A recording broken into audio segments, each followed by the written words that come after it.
জি, সাবেক আইজিপি চৌধুরী আব্দুল্লাহ আল মামুনকে আজকে দুটি মামলায় সোনেরেস্ট দেখাইছে এবং এবং শাহবাগের মামলায় 10 দিনের রিমান্ড চেয়েছিল।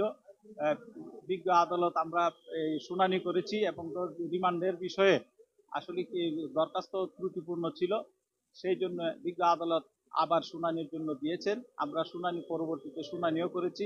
শুনানি করার সময় আমরা বলেছি যে উনি একজন আইজিপি, উনি ঊর্ধ্বতন একজন কর্মকর্তা এবং এই জায়গার মধ্যে একজনকে লুকেট করতে গেলে লোকেশন কালেকশন মোবাইলের মাধ্যমে হয়। সেই লোকেশন কালেকশন করলেই উনি উনার অস্তিত্ব পাওয়া যায় কোথায় ছিলেন। সেই প্রসঙ্গে আমরা বলেছি যে তাকে নিয়ে আবার রিমান্ডে নিয়ে জিজ্ঞাসাবাদ করার কোনো যৌক্তিকতা নাই। উনি কোনো সময় ফিল্ডে ছিলেন না। ওনারা দাবি করেছেন যে উনাদের এই কে হত্যা করেছে, কে তার নির্দেশনা দিয়েছে, এই করছে সেই করছে, তাই সেইগুলি আমরা বিষয়গুলি বলেছি যে উনি ফিল্ডে কোনো ওয়ার্কে ছিল না, মিছিল মিটিং এ বা এই তাদের পুলিশের যে বিভিন্ন স্তর ডিউটি আছে, কমিশনার আছে, তারপরে ডিসি সাহেব আছে, তারপরে ওসি আছে, তারাই এই ফিল্ড ওয়ার্কে নির্ধারণ করে।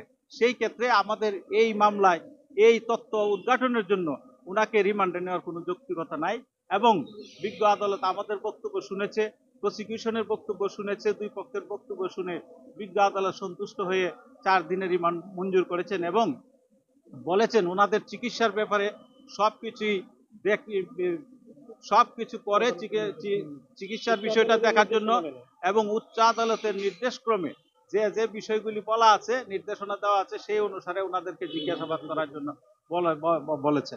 আরো একটি জিনিস দেখলাম, সেখানে হচ্ছে কি আরো কয়েকটি মামলায় গ্রেপ্তার দেখানো, সোনারও দেখানো আবেদন করেছিল, আপনি তো ছিলেন সেখানে? জি জি, কি হয়েছে একটু বলবেন? যে সোনারেস্ট সবার যারা যারা সোনারেস্ট করেছে, আবেদন করেছে, সব আবেদন মঞ্জুর করেছে সবাইকে।